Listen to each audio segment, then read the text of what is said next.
Good afternoon, everybody. Welcome to LinkedIn Tuesday. It's April 14th, 2025. If you don't have your taxes done, you've got 24 hours to finish it up tomorrow. All right. Please note this event is being recorded. Recording will be on the Career USA YouTube channel for anyone to view in the future. By participating in this event, you give consent for your name and picture to appear. Please note that any comments you put in the Zoom chat window will not appear in the recording.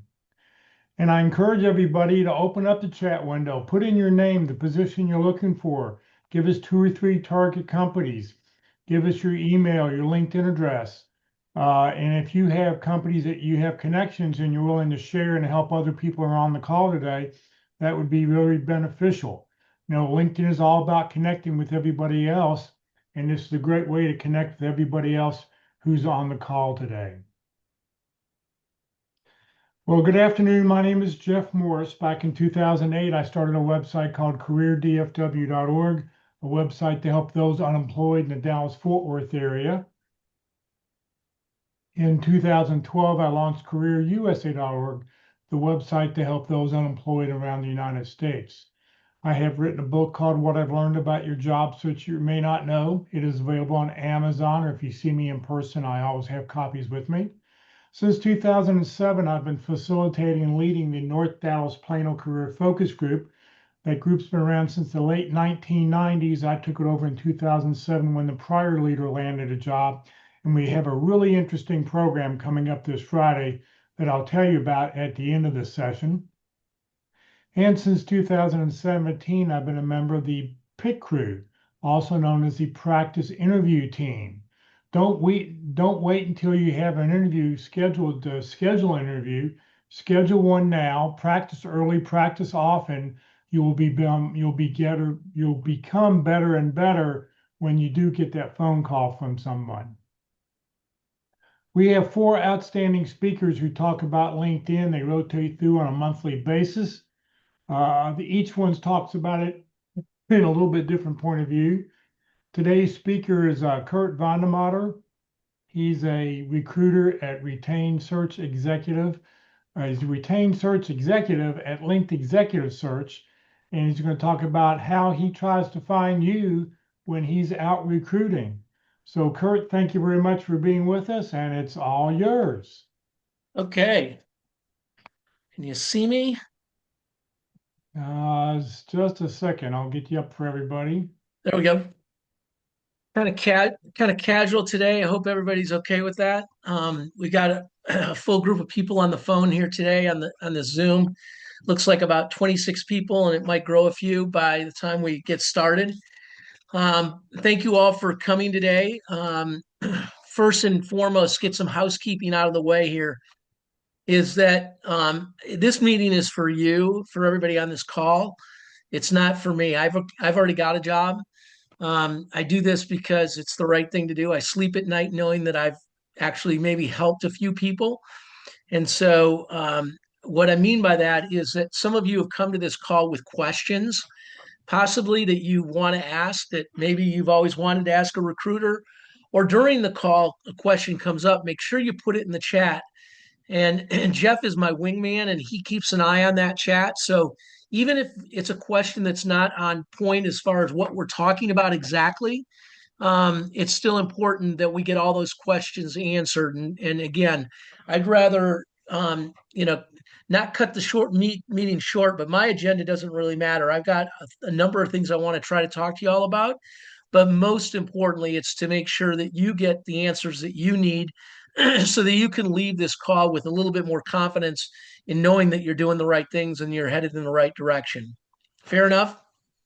So let me talk just a minute about myself, and the only reason I do that is I think I've already got credibility. But hey, Jeff, I just got a note from Forbes, and I don't know what number, but I've been nominated to be one of the top retained search firms in the country again this year. And so I really do believe that it's calls like this. It's helping people like you and people that are on this call that get me that recognition, because I'm a single shingle. I'm competing against all the big firms, Korn Ferry, and the largest firms out there that have offices all over the world. And here I sit as a single shingle sitting in Dallas, Texas. So I appreciate everybody's support and I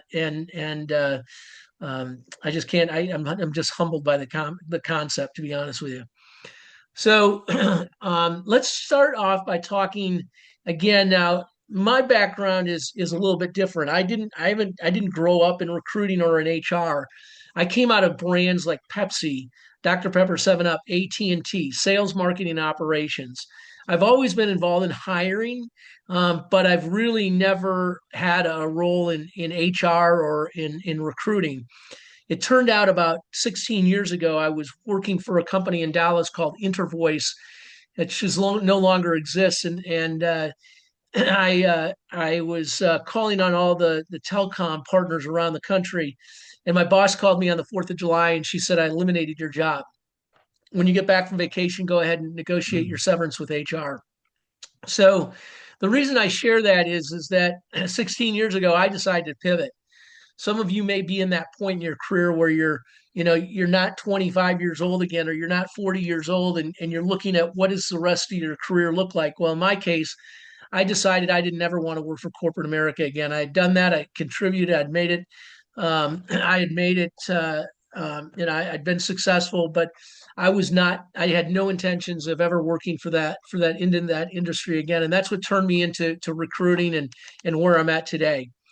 So in the recruiting section, and Jeff's going to pop up a slide, but let's just start out by talking about the kinds of recruiters that there are. Okay, so there's three types of recruiters, and the reason that I give everybody this update is because I think it's really important that you as a candidate understand what kinds of recruiters are out there so that you can benchmark, you can leverage your communication style to each one of these. So the first one is in-house recruiters. These are recruiters. Some of these recruiters have 30, 40, 50 jobs. They may work for large companies typically. So I use AT&T as an example. An internal recruiting team there, they probably have three or maybe 200 or 300 recruiters, and they're working on silos. So you might be a recruiter at AT&T and you're working on nothing but finding salespeople for the retail stores, or you might be just working on cell site engineers, or you might be working on customer service, or you might be working in the executive suite to fill executives' roles. But the bottom line is you're in a silo and they know the role that they're trying to fill because they do it over and over and over again. They know exactly what they're looking for. They're very busy, and they rely very heavily on applicant tracking systems. And so, those of you that don't understand or have not heard of applicant tracking systems, these are the systems that sit behind where you enter in your resume or your information for an application. And a lot of them do it. Well, the first reason it's done for larger organizations is because the government wants to know who's applying by sex, by Hispanic, white, male, old, young, so forth and so on. But in addition to that, these systems have become very, very sophisticated. So you might have all the experience that this organization is looking for, but your job titles are different than in your resume than they are in the actual job description. And I use an example maybe for customer service that you might be they're looking for customer service acquisition managers, and you have just been a customer service manager. Well, you don't ever want to lie about what you've done, but this is a good time that you might change your resume so that it represents the title of what they're looking for. Your responsibilities and the job functions were all the same, but the title's a little bit different. If you don't change the title, you're likely to probably 98% chance you're going to get kicked out of the system because you don't have the title of what they're looking for. So that might be a crazy example, but that demonstrates exactly how companies are using applicant tracking systems. They can use them for age. They can use it for email address. If you've got my wife has got an AOL email address. That's considered a pretty old email address. So, young people don't have AOL email addresses today. You might be considered old if you had that email, and they could put a filter in there that filters through what kind of email addresses they want they will accept. So a lot more information than you wanted, but in-house recruiters busy.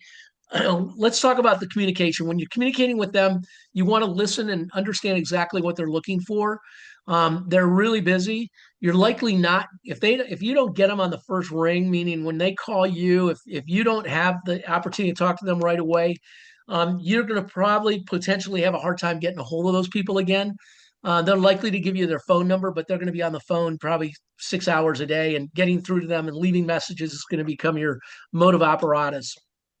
Um, so again, listen carefully at what they're looking for and make sure that you only provide them a resume that reflects exactly the job that they're trying to fill. Outside, if a company decides to go outside, they've got two options. They can use a contingent recruiting firm, and contingent recruiting firms, these guys and gals, a company can hire 3 or 4 or 5 contingent recruiters to fill a job. So you might have a director of sales job, and you might go out and find 3 recruiters that are going to work on that job. None of these recruiters get paid any money up front. They only get paid if the candidate that they send them gets hired for the role. So they work very fast. They want to make the placement because that's how they get paid. I did contingent search probably one time when I first started the business, and quite honestly, I'd rather lose money than to I'd rather lose money on the golf course than to sit all day and work for free. And ultimately, that's what you're doing. You're working for free because you're not getting paid unless you provide the candidate.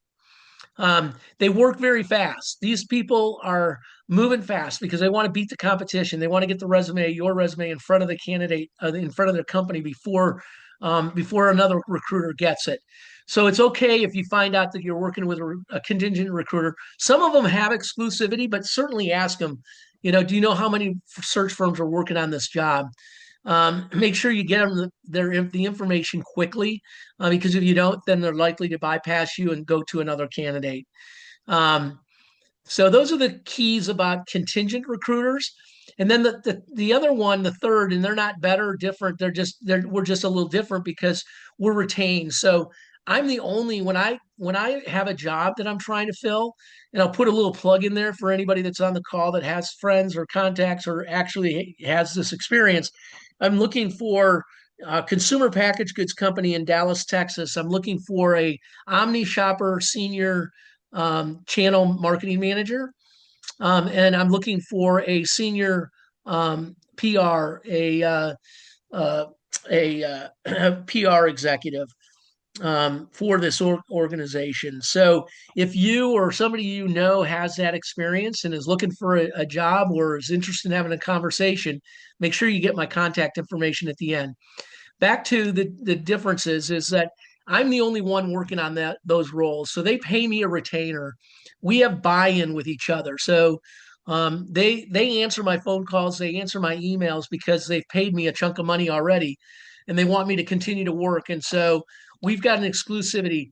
I have a tendency, and not all necessarily, not all retained search executives think this way, but I have a tendency to maybe look outside the box a little bit more than the contingent guys and gals because I'm trying to find the right candidate, the right fit. I'm looking for a candidate that can work within that organization and has accomplished the things that the company wants and needs this executive to accomplish. So I might look a little bit more on the side. I don't necessarily, it's not that I don't work fast, but I'm not competing against anybody. So I make sure that I've got the right number of candidates up front, and that I'm prepared when I start presenting candidates, that I've got some candidates to back up other candidates in case they don't like the first round of candidates. So no real tricks to it. Just make sure that in any case, when you're talking to any recruiter, Jeff, we want to make sure that we stay focused on our elevator pitch, being concise and direct as far as what we've done and what we do. We want to do that quickly and easily. And don't vomit all over the recruiter. Some candidates I talk to in the first, they'll start talking for 5, 10, 15, 20 minutes, and they told me their whole life. and they don't even really know what I'm calling about yet. So I encourage you to be patient when you're talking to recruiters. Let them ask you a couple of questions. Make sure you try to take these calls in a quiet place. Don't be driving 75 miles an hour down Highway 75 in Dallas. Make sure you're sitting somewhere quiet. You're in a quiet room. You don't have the kids in carpool in the back seat. Although they'll have an understanding that you've got the opportunity to do those things, you just want to be able to stay focused and make sure you're presenting the best self you can. So that's a little bit about recruiters, a little bit about me. Any questions up front, Jeff? Not yet. Okay. So let's just go directly to LinkedIn. So let me pull up a LinkedIn right now. And I've had some issues with LinkedIn. So if you see a red flash which says that I haven't paid my bill, it's because they overcharged me and I'm trying to get somebody to help me with it. But with LinkedIn, it is it's absolutely impossible to get anybody on the phone. Absolutely impossible. And to give you an idea, they in the first month they charged me like $6,800. So I know there's an error in the system somewhere, but anyway, it doesn't look like they're signaling me today. But let's see where we go. So the reason I share this with everybody is that I want you to all get a glimpse into the tool that recruiters use most frequently. Now, in this particular case, we're looking at LinkedIn. Oh, I need to share this, don't I, Jeff? Correct. Okay. Let's make that small. Let's go down here. You would have told me at some point, right, that I was Yeah, I was about to. I was waiting for you to take a pause. okay. Let's see. I think it's this one here. Wait, calculator. Here it is. Okay. See if that pops up. There it goes. Yep, we're looking at start a search. Yep. Okay. So, um, so you're getting a glimpse of what recruiters look at. Now I'm gonna give a couple of side conversations real quickly beforehand. First and foremost, this is Recruiter Lite. You can see that at the top of the page. I use that now instead of the full recruiter package. The difference is that in Recruiter Lite, I only get 10 or 15 in mails a month, and then I have to buy them. Versus recruiter, full recruiter, I think it was unlimited messages, or maybe it was 100 a month. So that's one of the differences, but that's really all. There's not a whole lot different in this recruiter Lite.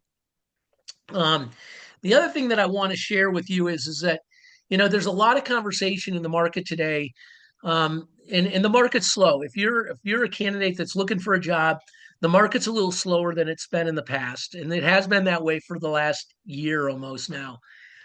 So not all industries and not all of you may be experiencing that, but if you are, just know that you're not in a silo, and you can tell your family that you heard from an expert today that things are slow in the recruiting industry.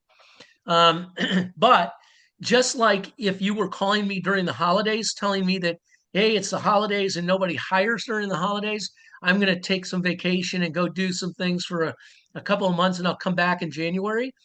I would say, yeah, go do that if that's what you really want to do. But companies do hire during the holidays, and companies are still hiring today. They're just not hiring at the level and as quickly as they as they were maybe a year and a half ago. Okay, so that's the first suggestion. Second thing is we hear a lot about AI these days, and it's here, it's real. I'm not declining that at all. But what I want you to know is that the LinkedIn product, and when we start looking at profiles and people's LinkedIn profiles, you'll see what I'm talking about. But the bottom line is that my son is involved in an AI product that services the recruiting industry. And there is not an AI tool out there, and there's not a company that can profess that they can help find candidates faster, better, or any other way other than LinkedIn, because they all use LinkedIn as their database. Okay. every one of them are scraping data from LinkedIn. And their engineers are sometimes working overtime to make sure that they've got access to the APIs so they can get in and get the data out of LinkedIn. So what does that tell you? It tells you that you've got to make sure that you've got the best LinkedIn profile that you possibly can. You need to not invest money, but you need to invest time by looking at other people's profiles that are competing for the jobs that you're looking for, to get on seminars and chats like this today.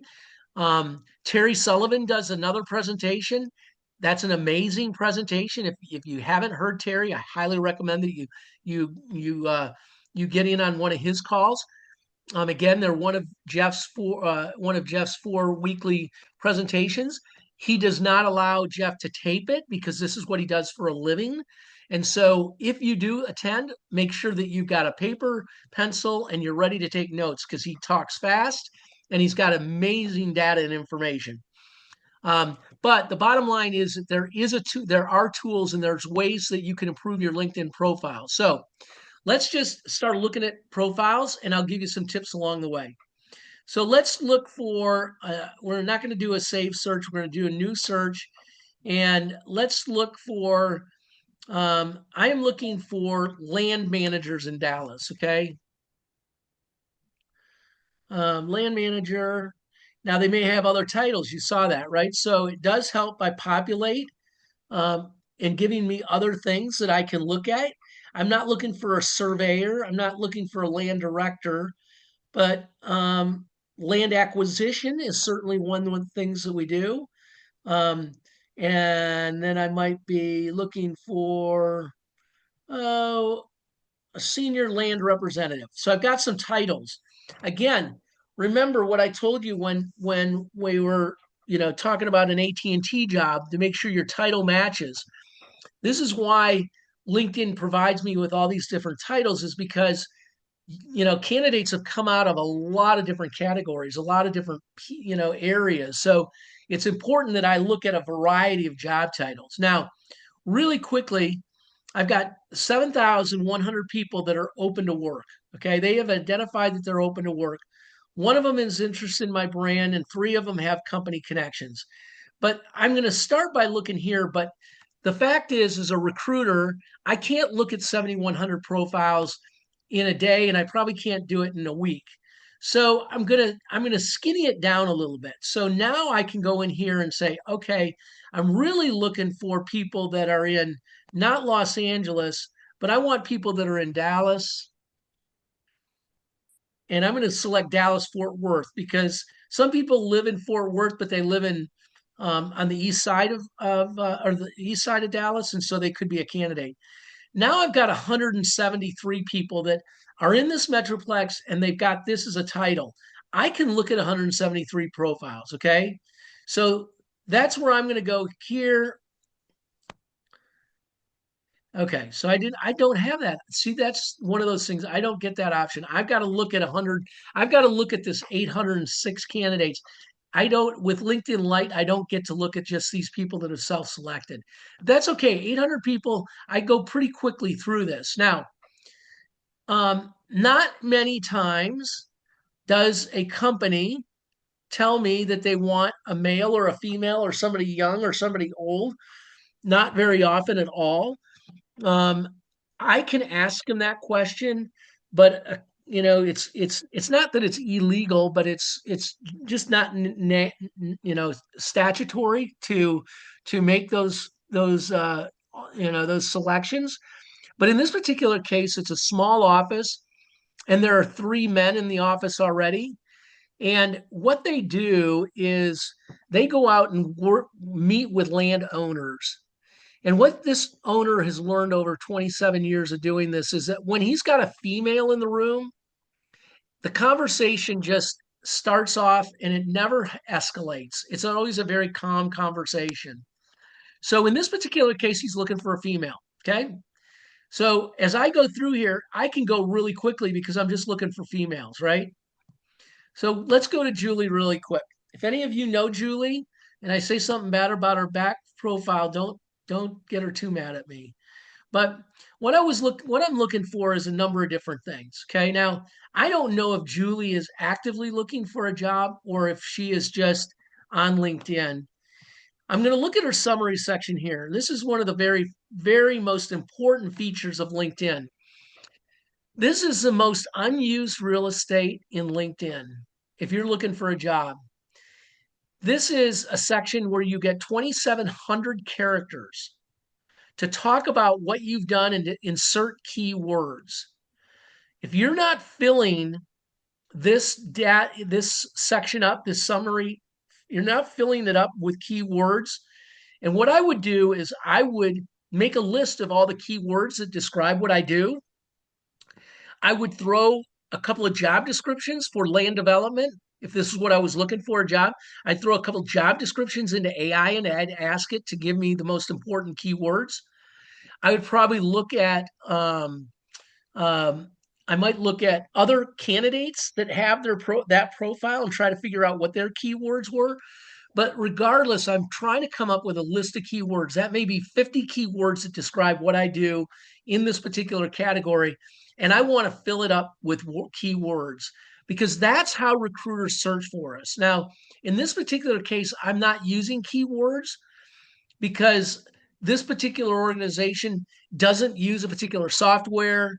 There's not a particular, yeah, they're looking for passionate um, people that are, have a desire to learn the land development business. But there's not a lot of keywords that I can use for this particular search. But in every other search that I do, I'm looking for keywords. And so those keywords, if you've got them in your summary section, pop up and they actually become highlighted for me. Okay. So really important that you fill out that summary section. I highly recommend if you are actively looking for a job at this point, that in this section is where you put your phone number and your email address. Okay. Yes, I said that right. You want to put your email address and your phone number in there because if a recruiter looks at your profile and they want to talk to you, the only option that I've got right now is to go up to this box and send this candidate is to send Julie an InMail. Okay. And guess what? Recruiters hate to use InMails because only 8% of candidates reply to InMails. Very, very low. So in this case, where I've only got 10 InMails a month, I'm going to try to be really selective of the candidates that I send it to. Or if I start to see a lot of candidates, then I'll go in and spend the money and buy some more InMails. But I can only send 10 a month. So you've got to have everything that I'm looking for. If in your summary section, though, you've given me your phone number or your email address, you move to the head of the class because I can talk to you immediately about the opportunity that I've got and what I'm looking for and all the particular details. Okay. So we can have a conversation immediately and I can determine whether or not you're a fit or not for this particular role. Now, some of you that might think that this is a place where people come to hack and get email addresses and sign you up for stuff or call you in the middle of the hour or in the middle of the day, I don't think that I've ever heard any stories where that happens. But if you're concerned about it, keep in mind we're not giving out our home address, so they don't know where we live. If you're nervous about it, you can use a Google phone number where you put in a Google and it calls you, but they don't ever know your real phone number, and then Google reaches out to you. So that's an option that could be a solution for some of you that are nervous about that. On the email address, again, all they've got is an email address. If you get an email that you don't like, you can delete it.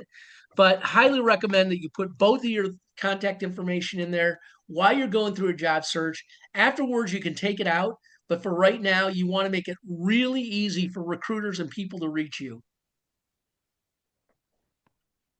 Any questions, Jeff?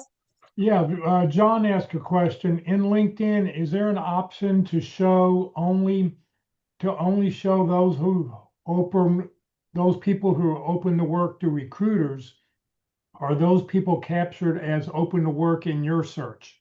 Yeah. So because I'm only using LinkedIn Lite, I don't get to see candidates that are open to work. But if I was using the full LinkedIn recruiter package, then you do, and you can put in a selection to tell only recruiters and not everybody in your network. Does that help, John? Yes, that's helpful. And then I guess a follow-up question is how many recruiters out there are using Recruiter Lite versus the full recruiter package? Roughly percentage, do you know? Yeah, that's a really good question. I don't know how many licenses they've got out there. You know, the vast majority of recruiters like myself that are, smaller, we're using LinkedIn Lite. And I'll tell you why. LinkedIn Lite is about $170 a month, and full LinkedIn Recruiter is $2,000 a month. And so um, you've got to, I used to use LinkedIn Recruiter for 7 years, but I was conducting 20, 25 searches a year. And so you can justify it because you can, spread it over a lot more searches. When you're only doing a few searches a year, it's hard to justify that extra expense. So I don't know the exact numbers.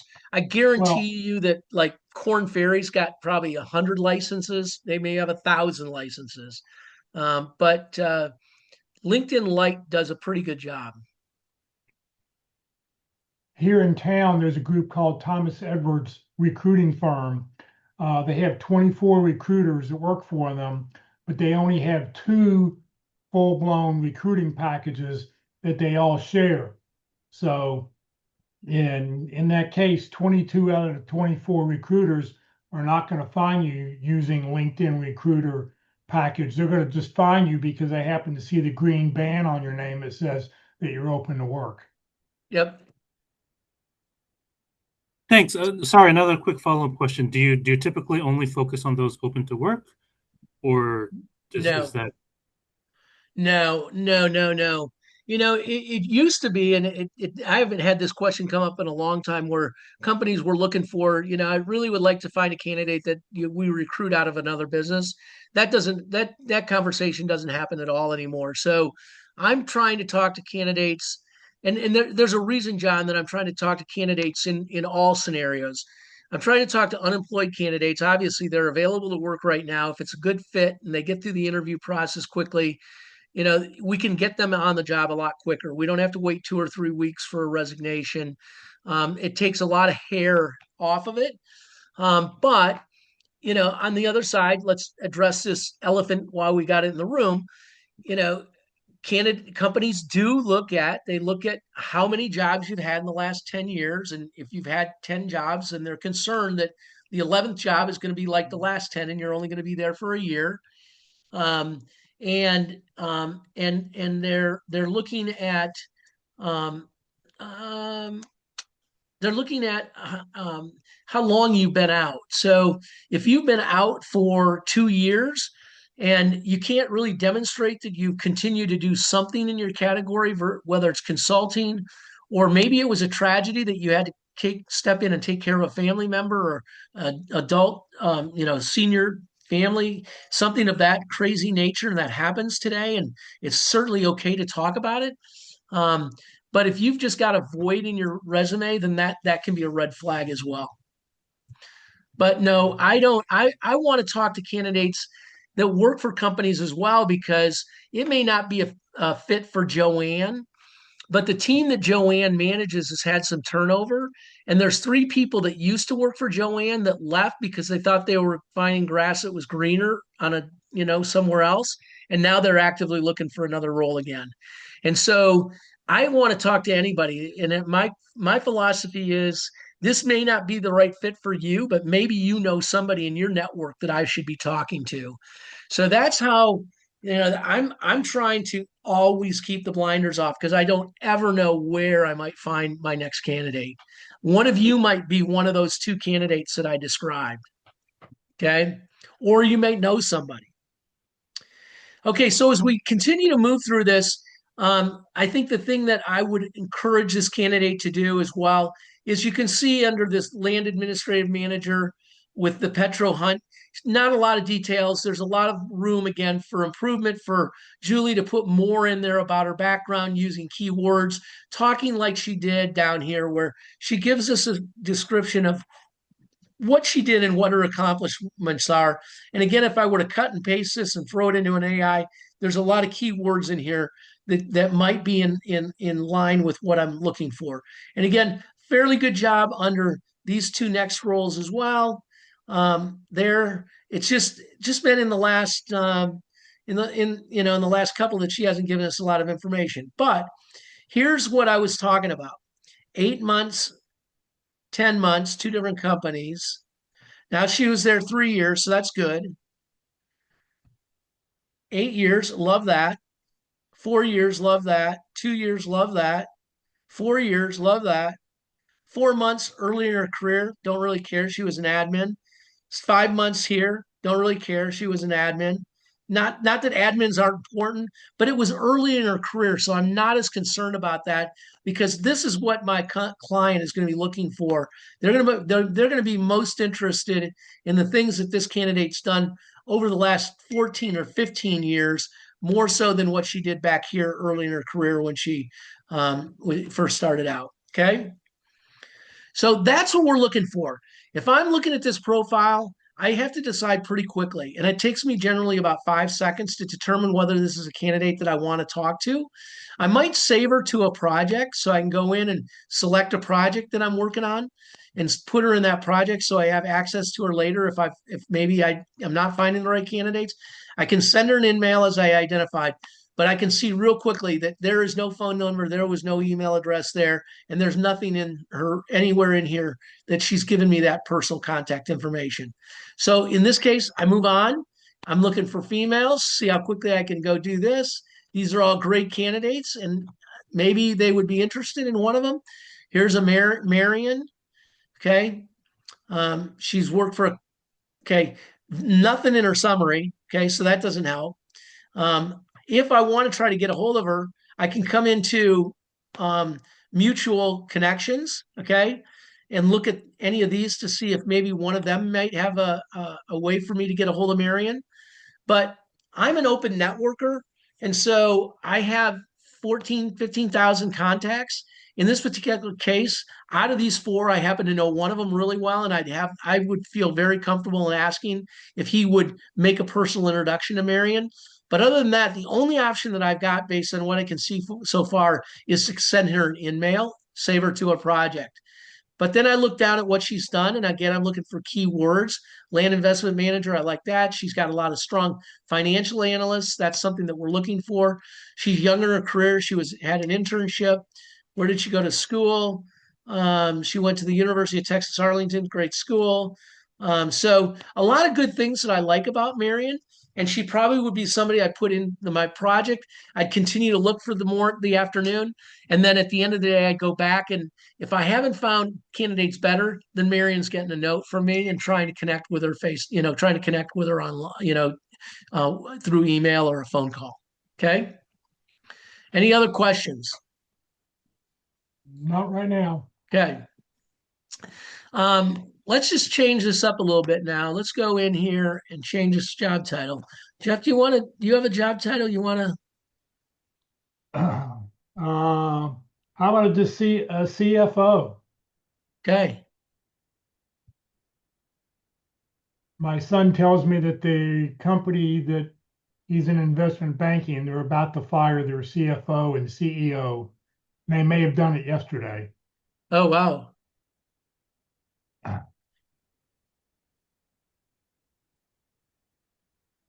We're just going to look for a CFO. Where do we want to look for this person? I don't know. Wherever you want to go. Okay, Pick a city. let's go to Chicago for just grins. Where's your son located? In Chicago. Okay, there we go. That's why you But didn't give me that name. I think the position would be in St. Louis. So Okay. What industry are they in? Just give me a ballpark. candy. Oh, I love it. Okay, so now So I've got opportunities here where I can put in keywords. I can put in candy. Okay. Whoop, whoa, whoa, how did that get there? Okay, keywords, candy.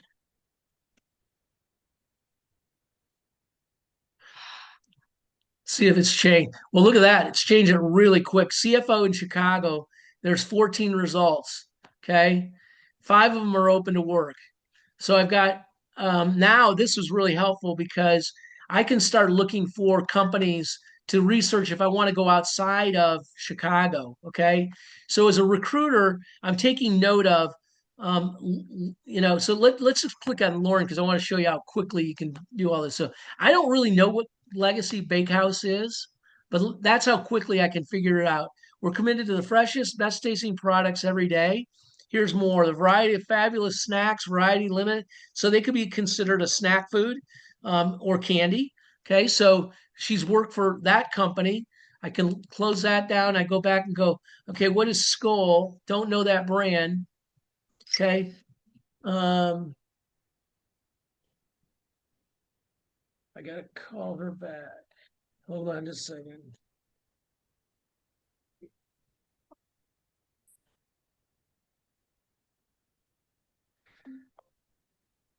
Normally I take that call, but it's a candidate calling back from feedback from an interview today, which we hope is really good. So now we get to see what Skoll does, and we can see real quickly that they're a CPG, food service manufacturer, produce products like icings, cake, ice cream, again, candy related. So some good brands. Only reason I share that with you is that I want you to see how quickly, from a recruiter's perspective, if we don't know a brand, we don't have to go outside of LinkedIn to try to find who they are and what they do.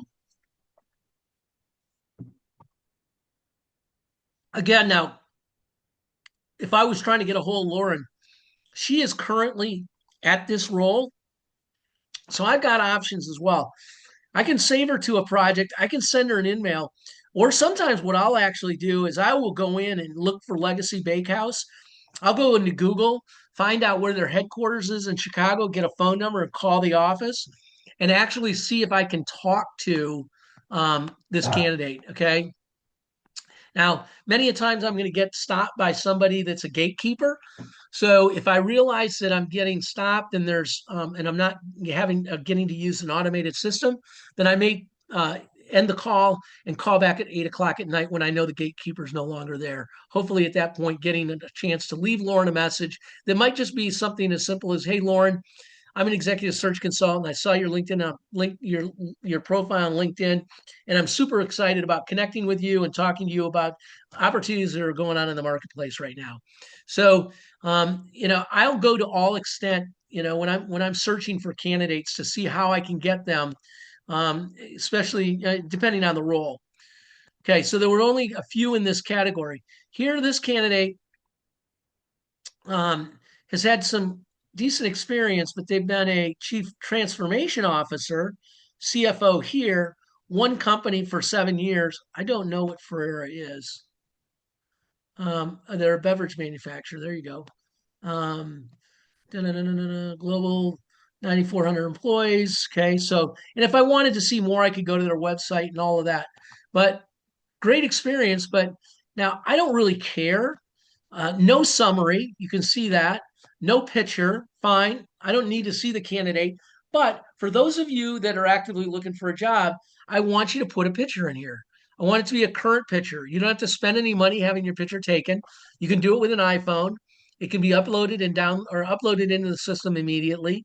Make sure it's just you, because there's a lot of times that the candidate's name is um, Sam, and there's a man and a woman in it. And why would I assume that the Sam is the male? That Sam could be the female. So again, just put one picture in there. Um, but this candidate is not giving us a lot of information, um, which isn't bad. But now that I look at it, look at this. You know that. So okay, so two different companies. Sorry. I thought when I looked at it, Ferrera looked a lot like this Ferrero, but they're two different brands. If you look at the logos here, they're definitely not the same. So anyway, somebody I might want to talk to, but I've got very limited options. I could call again. I could do the call Ferrera and see if I could get him, but um, here's a candidate that's given us a little bit more of a summary. Okay, give us some detail on some of the things that he's done. um, Demand Tech is definitely not a consumer packaged goods company. I don't know about Serena. I know Pepsi is. So we're probably picking up Seth because of his Pepsi experience, not necessarily because of anything else. And here, Ferrera Candy Company. Okay, so on that last candidate, Marazio, he had Ferrera in there. Um, we know now that they are a candy company, and that very well could be the company that Jeff's son works for. I'm not going to call him out on it anymore, but um, again here, weak summary, a lot of space, a lot of opportunities, a little bit of food. Obviously, this is where the candy comes in. He was moved to a chief executive officer. He was down here, the vice president of commercial finance. So he was ready here to be a CFO. He went up here to be the CFO and then was promoted to a CEO. So if I'm looking for this candidate to take a job, I'm trying to move him up the food chain, I'm going to have to be offering an opportunity with a company that's going to be bigger than this brand is. Probably he's pretty set in being in the Chicago area. But if he's probably a smart guy. And if it was a $500,000 job in Tampa, that he'd consider that opportunity.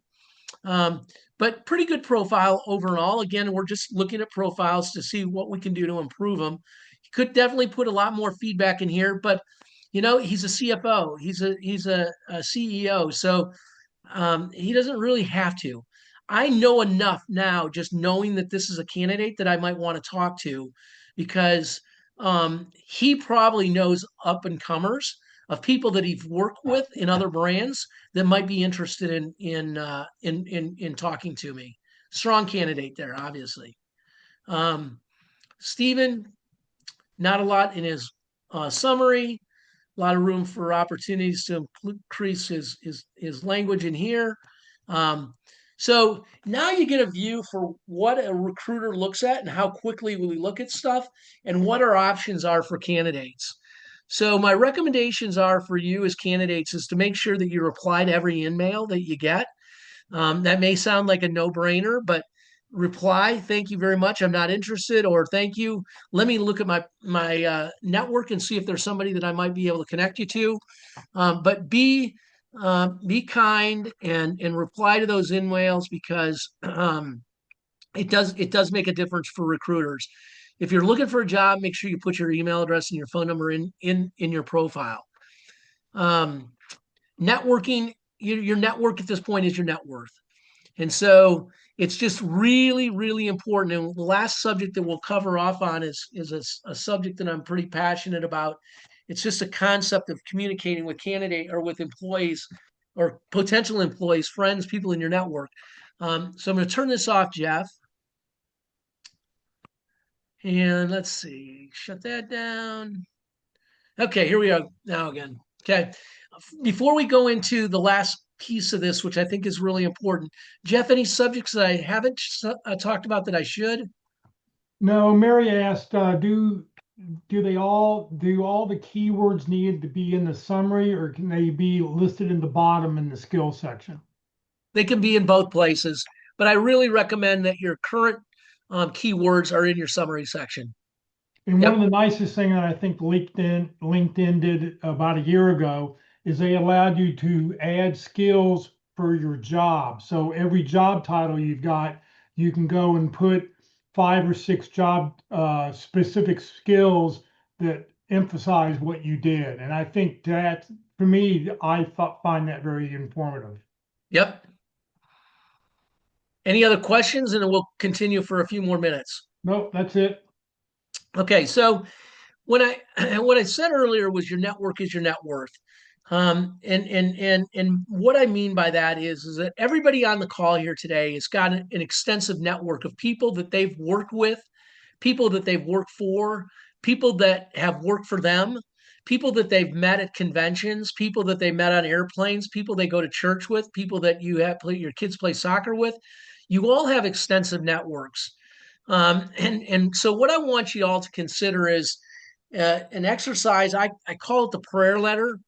And Jeff is going to throw up a couple of slides, but let me explain to you what the prayer letter is first. The prayer letter is a letter that you've gotten before. And it says, read this prayer 10 times, send it to 10 people in the next 10 minutes, or you're going to die and go to hell. Well, I don't see as many of those today as I used to, but when the internet first came up, I used to get those daily, it seemed like. So you might be sitting there going, and I saw Jeff's eyes. It's like, how does that relate to job search? Well, Jeff's heard this story a couple of times, so he knows exactly where I'm going. But the bottom line is you've got an extensive network, and you need to put that network to work for you. Okay. And so this is just one idea. I don't care if you use the prayer letter or if you use your own concept. I don't care what you do, but I by far encourage everybody on this call to adapt some way of using the prayer letter in their day-to-day search. So the very first thing that we've got to do in the prayer letter is we've got to identify who are the people in our network that we want to communicate with. So using just as simple as an Excel spreadsheet, I want you to build a spreadsheet that's got email names, email addresses, and phone numbers. You can have a comment section if you want to put the company that you knew the person at or something like that. But this is really just a tool for you to use. It's not necessarily a tool that you're going to share with anybody else. So name, email address, and phone number are critical.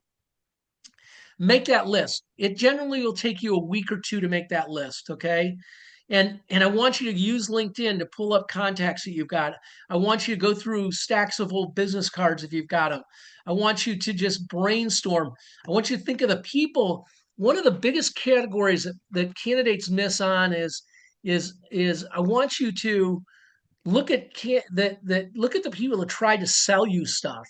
If you were in sales or marketing or finance or accounting, there are endless numbers of people that try to sell you copy machines to technology to, you know, any number of things. Salespeople know where the jobs are at. So they're great people to have in your network. They're great people to network with. Okay. So we make that list. Now, for some of you, that list may be 200 names. For some of you, it may be only 100. Some of you, it may be 500. I don't care. You can continue to add on to this list. So you can start it today, finish the project by 10 days from now, draw a line at the bottom of your Excel spreadsheet, continue to add names. Once we've got that list built, now what we want to do is we want to call every one of those people. Okay. And yeah, I'm not exaggerating. We want to reach out to your contacts and we want to have a call with these people. So if ideally we have conversations, but if you have to leave them a voicemail, this is what it sounds like. Hey, Jack, it's Kurt here. I appreciate your time. I understand that you're a very busy person, but I just wanted to give you a quick update. I'm actively looking for new opportunities. And this month, some of the target companies I'm looking at include Pepsi, Frito-Lay, and Dr. Pepper Kruig. Gosh, if you've got 6 minutes, I would love to talk to you. I know you're busy, but my contact number is 214-675-4516. Let's talk soon, Jack. Have a blessed day, and I look forward to a call back soon. That's it. Quick message. Okay. Now, if you have a call with a guy or woman, you want to keep it short. You didn't get this person on the call, and you don't want them to regret picking up the phone call. So if it goes for an hour, that's okay, but let it be their decision to go for an hour, not yours. These calls are quick calls to give them an update of what you're doing and what you're looking for, so that you can get on their radar. You're already in their network, but you can get on their radar so that they know as they continue to go about their day that if they come across a job or an opportunity that's close to what you're looking for, they might consider an introduction. Now, reality. You make those 250 phone calls in 30 days. So we do all this heavy lifting for the rest of July or of April. And in May 1st, if you were to survey those 250 people, I would guess that probably half of them have already forgotten about what you're looking for. They may have forgotten that you even had a call. And that's human intuition, everyone. We're all busy. We've got a lot going on, okay? And so we forget that we need to follow up, or we forget that that person called. It's natural, it's human. So if we get the person live though, I want to make sure that you give them your short presentation of what's going on and what you're looking for, and then I wanted you to make sure that you've got the right email address. Okay. We know they got the right phone number because you've left a phone message or you've got them on the phone directly, but let's just make sure that we're using the right email address. Okay. Now, at this point, you can make a note that you connected with this person live on this date, and this is what you talked about if you want to. But the key is that coming up is the next month. You made all 250 phone calls. You're super excited. You've got a whole network that's working for you. I just told you that 90% of them will have forgotten that you had a call with them 6 days or 20 days ago. So now what we've got to do is we've got to keep these people updated on what's going on. And this is where the prayer letter comes in. So the prayer letter is really nothing more than a marketing newsletter. It's an update to your network of what's going on in your career. So the second, third, fourth, and every other month, I don't care if you queue it up on the first day of the month, the 15th day of the month, the 30th, Mondays, Sundays, Tuesdays, Fridays, doesn't really matter to me. This exercise should take you no more than 5 minutes because you've already written the letter. You've already got in your head, and I've already given it to you. It's really quick and easy. But it says this, you take all of those email addresses and they all go into a BCC, no twos, no CCs. So when somebody replies all, it goes nowhere but to thin air, all BCCs. In the body, in the subject line, it says great people know great people. Real simple, right? I use it all the time. 16 years, I've been trying to come up with something that's better, but unless somebody's got a suggestion for me, it's just a great way to engage with people. And then in the second part of the message, it just says that I continue to look for new opportunities. Some of the jobs that I'm continuing to look at, or some of the companies I continue to look at, are these companies. If you or anybody in your network has contacts with these companies or companies like these, I would greatly appreciate an introduction. Feel free to forward this note on to anybody in your network. And then the most important thing, if there's anything I can do for you or a friend, don't hesitate to call anytime. Okay? So, what is it again? Great people know great people. And in the body, I continue to look for new opportunities. Some of the companies that I'm targeting this month include you don't give them job titles, you don't give them a resume. You only send resumes when people ask for resumes. Really important as you go through your job search. Only send resumes when people ask for resumes. If you don't do that, the number of opportunities is going to go down quickly because your resume doesn't match what they're exactly looking for again. Every job that you get, I heard a story. I know. I heard a story. This is crazy. Somebody came to me at my country club in Dallas, and this is just a business owner, and he's coaching. He coached a couple of caddies, and he coached a couple of people that work as servers in our dining room. And they're young people that they're qualified, they're great people, and they don't want to work at a country club the rest of their life. I mean, they have a great job and we love having them, but he was coaching them on what to do. And his recommendation was this is that you when you get a job description, this is a guy that's not even a recruiter. He said to these young people, take the job description, put it in AI, ask it for the most important parts of the responsibility of the job, take those, cut and paste it into your resume, go back and put that resume with those notes in and ask ChatGPT to give me the best updated resume that you can. Okay. Um, hang on a second. Um, and then send him that resume. And he said in 3 cases, these candidates are getting jobs right away where they weren't even getting interviews before. Okay. So it is critical that your resume reflects exactly what the company's looking for. Now, again, we don't want to lie, But in many cases, we've done that work. We've done what the company's looking for, but we just haven't put it in our resume the way that the company's looking for it. And that's what gets kicked out. That's the ATS that kicks us out. Or that's the executive that looks at it and says, this person doesn't do or hasn't done exactly what we're looking them to do, even though they've done all that work. Okay. Prayer letter. Again, many of you are skeptic, I'm sure. I could tell you stories. Jeff's heard the stories over and over and over again of people that have been in business for 45 years. And I sit there across the table and they're senior finance people.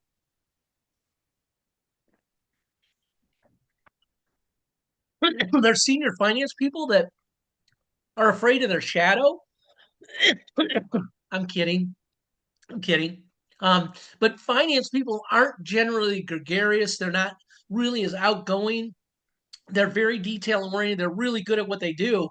But when you tell them that they got to go out and sell themselves, their hands get sweaty and they get really nervous. Okay.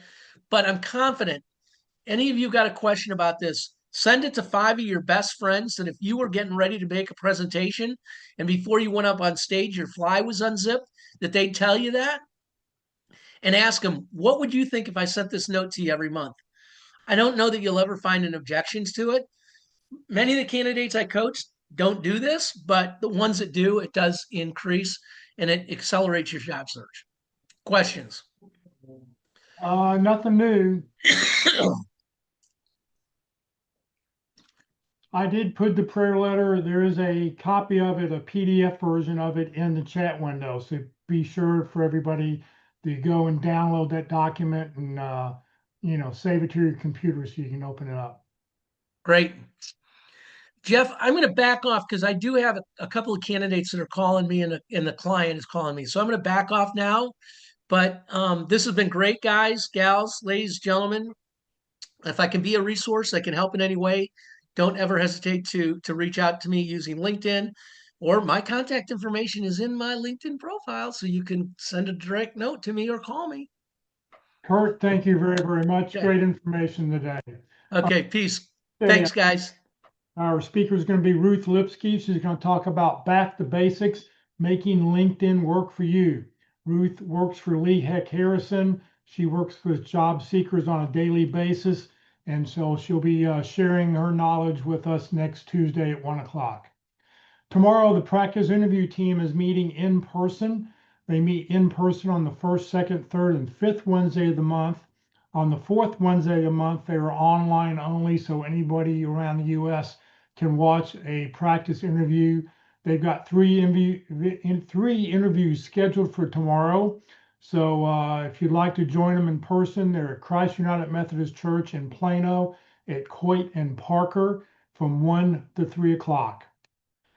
This Friday, I said we've got a really interesting speaker coming up. Sherry will be with us to talk about age-proof your job search. I'm really interested to hear what she has to say. How do we age-proof our job search? Because most job seekers that I find who tend to come to these sessions are in their 40s, 50s, and 60s. So we're up for being penalized for being older. So come join us this Friday, 9:30. We meet in person or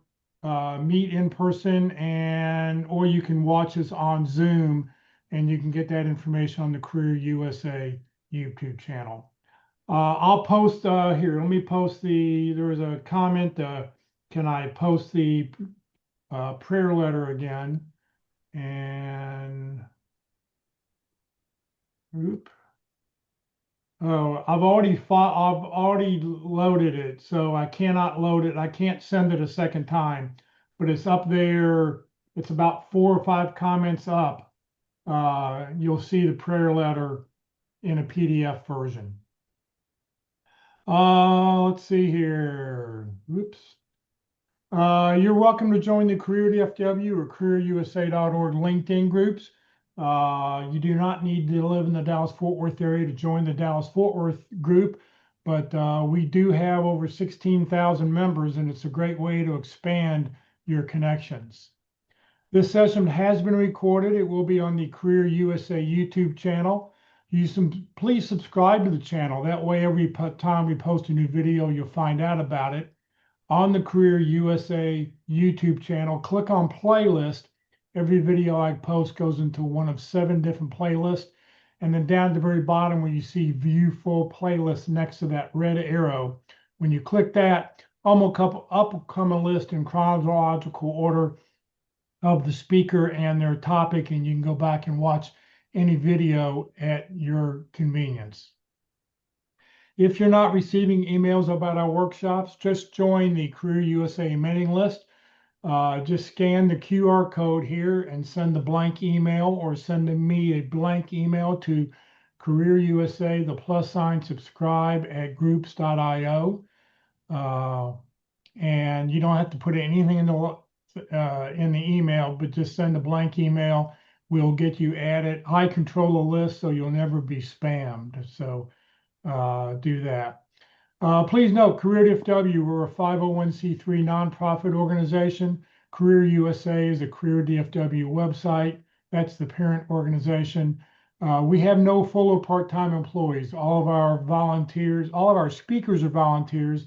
I'm a volunteer. Everything I've done over the last 17 years has just been to help you land your next great opportunity. So thank you very much for joining us, everybody. Have a great Tuesday. Hopefully we'll see you tomorrow or Friday at the North Dallas group. For those people who want the prayer letter again, since I cannot post it, it will not allow me to do that. If you want to send me an email or a direct message in LinkedIn, I'll be glad to send you that via email. If you email me, you'll see my email address in my profile. So everybody have a great rest of the week.